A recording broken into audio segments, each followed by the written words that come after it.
guys, welcome to the alternate point of view. My name is Tracy Lee, and first I just want to say I appreciate everyone who does watch, and if you have not liked, subscribed, and shared yet, please do so. So let's get right into it. Today we are going to do something a little different, and going forward I think I'm going to do something a little different. What I'm going to do is I'm going to talk about something and just give you my alternate point of view, which is what this channel is an alternate point of view. And it's basically my point of view. And then I'd love for you to share your point of view about this situation, because it's just basically the information that we're getting online through the news media. And, we always know we don't get the full story. We're just getting what the media wants to tell us.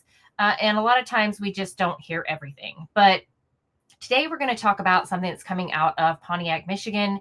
And it's a really sad, awful story about 3 children that were found in a house that have been living there unattended for 4 years nearly. And a mother who left them there for this 4 years since COVID, actually. And this mother, her name is Kelly Bryant. She left her children there during COVID, and the children were aged, I believe, 11, 13, and 15, 2 girls and a boy. The boy was 15. The girls were 11 and 13 by the time they were found.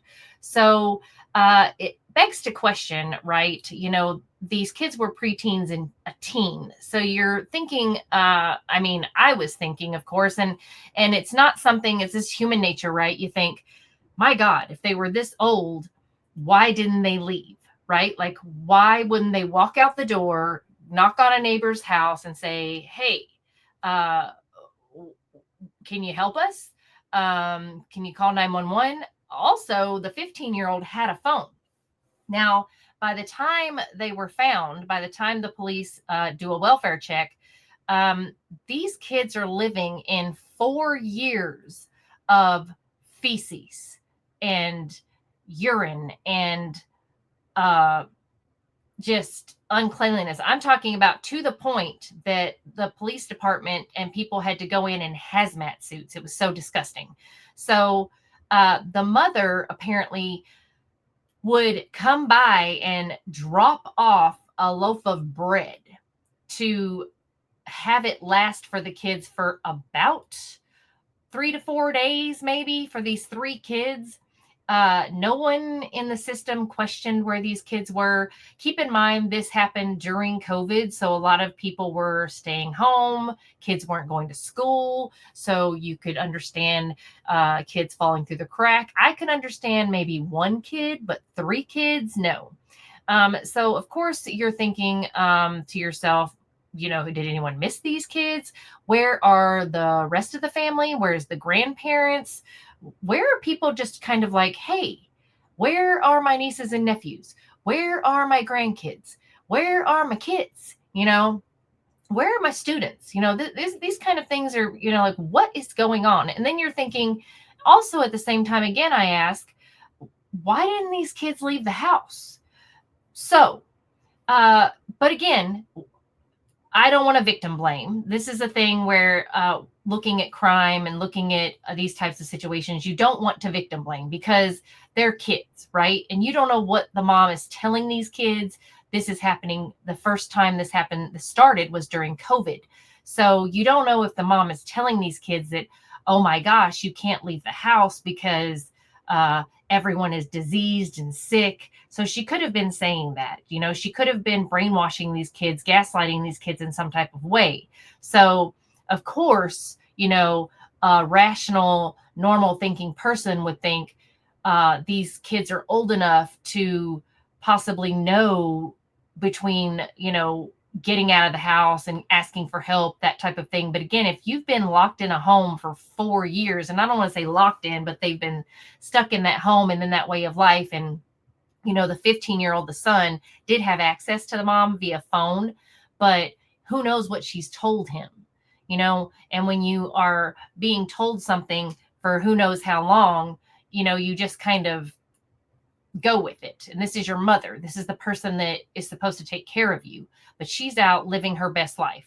She's out partying and having fun and posting pictures on Facebook and social media and doing what she wants to do. So I do want to show you the news portion of what and how they came across these children, because this is absolutely horrendous. When a big city sheriff says he's never seen a scenario so dire, one that would be deplorable and intolerable even for an animal, you better brace yourself. And I'll say that again in case you think I'm exaggerating.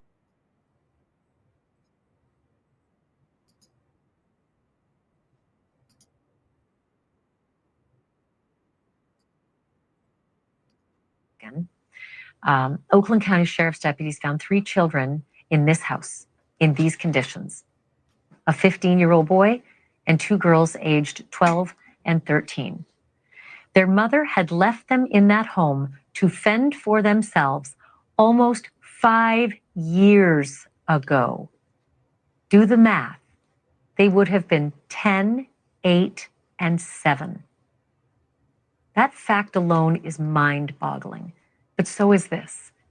They existed on weekly drop-offs of food from Instacart and DoorDash.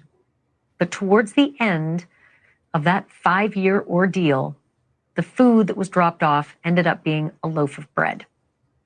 Obviously, somebody also was paying the rent on that house until they stopped. That happened last October. And it was therefore the landlord who called the sheriff's office for a welfare check. By then, of course, those children's welfare was all but non-existent. Their house was overrun with garbage and feces and mold. Their clothes were filthy. Their hair was matted. And just so you know the extent of the neglect, their toenails were so long they could barely walk. Their last delivery of anything related to personal hygiene was a half-decade ago and was only a box of trash bags, some gloves, and a can of air freshener. 5 years ago. They hadn't been to school since 2020, and the 2 girls apparently hadn't been outside that house in years. Tonight, the children's 34-year-old mother is in custody, as she should be. But it begs the question, where was everybody else? Where was the father? Where were the schools? What about the neighbors? How could this nightmare have gone on for so long? Joining me now is the Oakland County Sheriff, Michael Bouchard.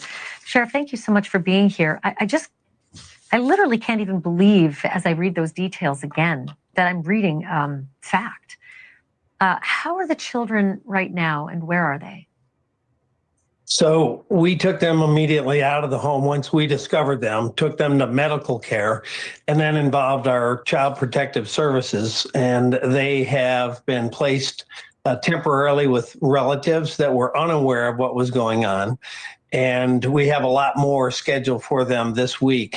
We've got a much more detailed health and mental health examination of them. We've already done a kind of a psychological question kind of thing with a care house, kid gloves treatment to try to figure out what they're feeling, what they know, things like that. Thankfully, they're responding very well.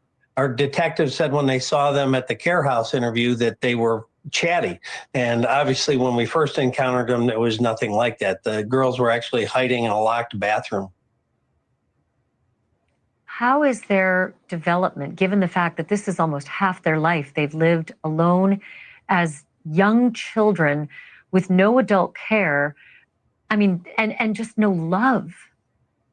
Yeah, it's horrendous. It's really difficult to wrap your head around this case. I've been in this business a very long time and seen horrific things, horrific murders, horrific child abuse. But this is a terrible one that was magnified by how long it went on over the period of years to not have an adult or any love or any structure, any education, none of that.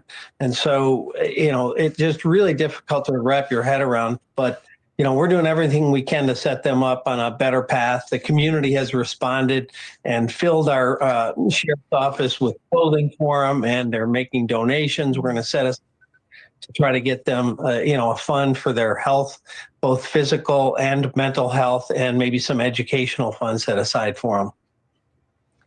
Sheriff, the obvious question is, you've arrested the mother. I understand you can't reveal her name because she shares a last name with these children. What is her response? Is she talking? Why on earth would anyone do this? Yeah, she's been talking to our investigators, but so far no reason for this. And it's one of those things. How do you even come up with a reason for this? When you watch the television ads showing dogs and cats in a deplorable condition that evoke that heartstring where you want to contribute to them, imagine that times 10 and then do it over a period of years to children. So it's really difficult to kind of wrap your arms around this. But we're going to do everything we can to wrap our arms around those kids and to make sure, quite frankly, that this mother is held accountable. Thanks for watching. Go to joinnn.com to find news. So the craziest part about this is that the mother, Kelly Bryant, supposedly was telling family that the kids were being watched by someone else. The father had been in prison, and he gets out of prison. He has filed to see his children. He didn't get to see his children, even though he was allowed to see the children. The grandparents even lived in Pontiac, Michigan.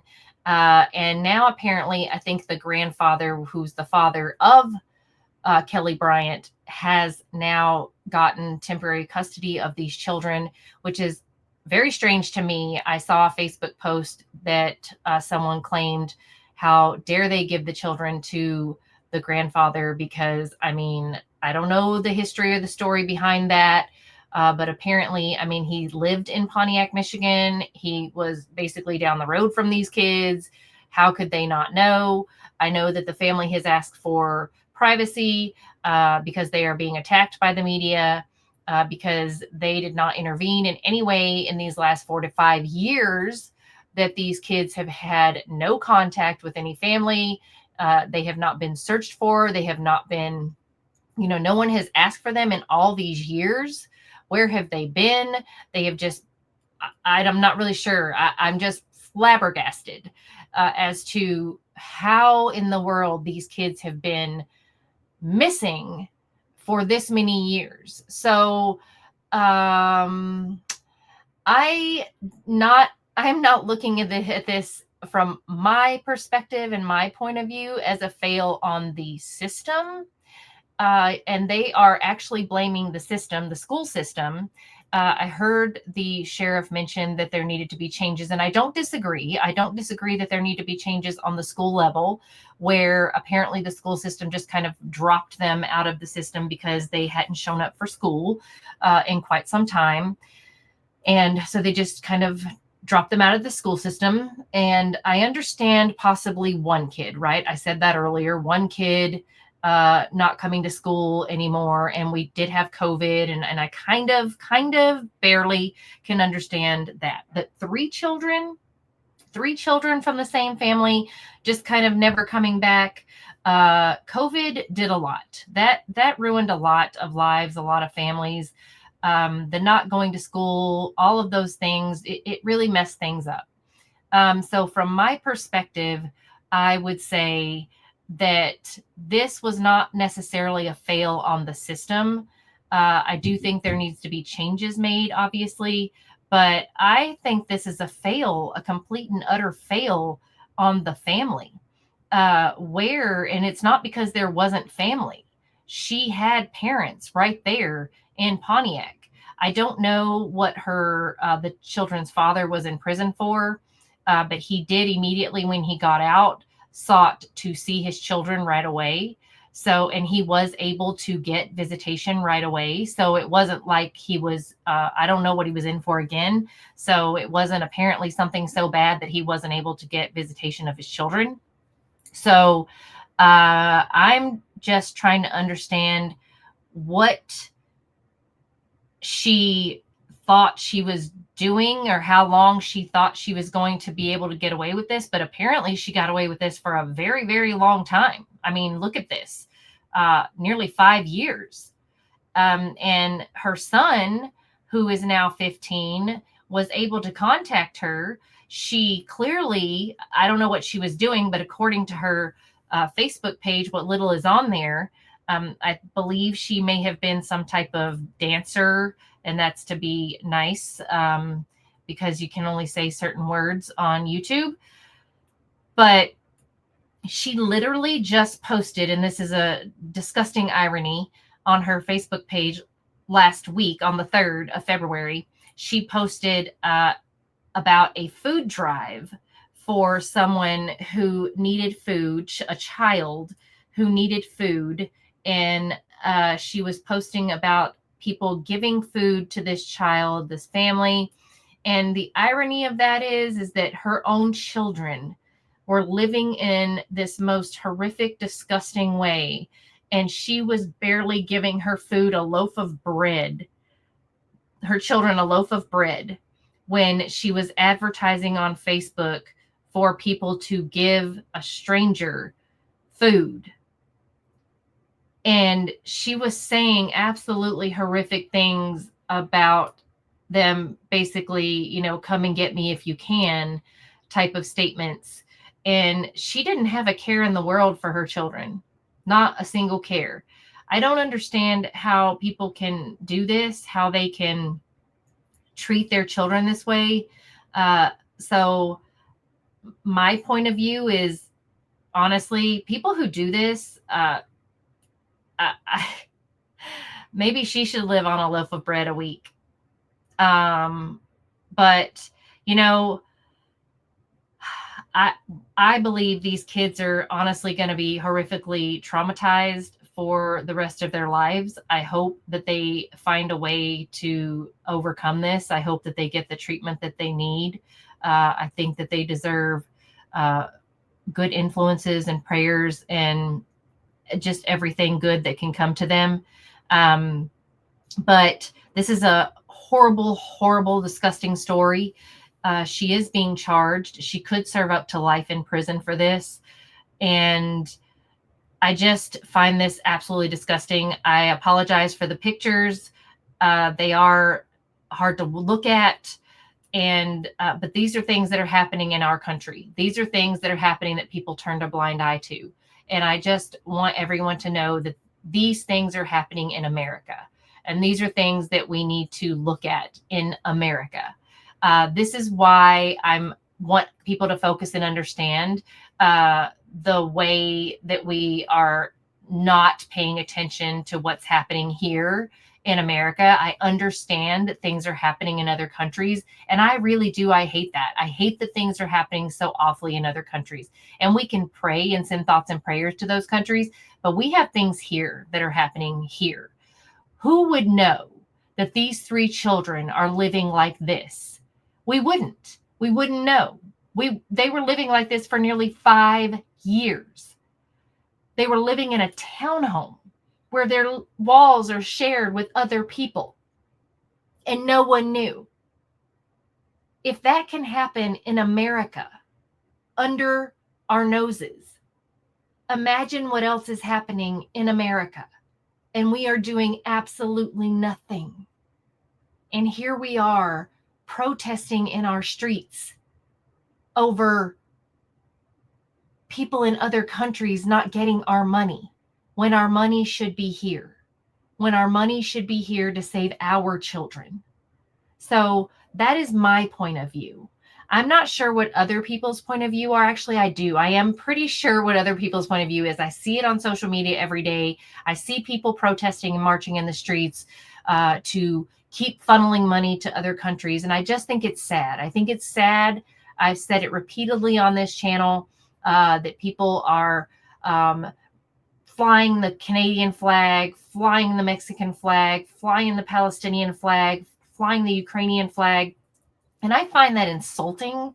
I find that insulting to these children. I find it insulting to Americans in general. I find it insulting to our soldiers. I find it insulting to everyone here who is busting their butt and working their tails off every day and paying taxes.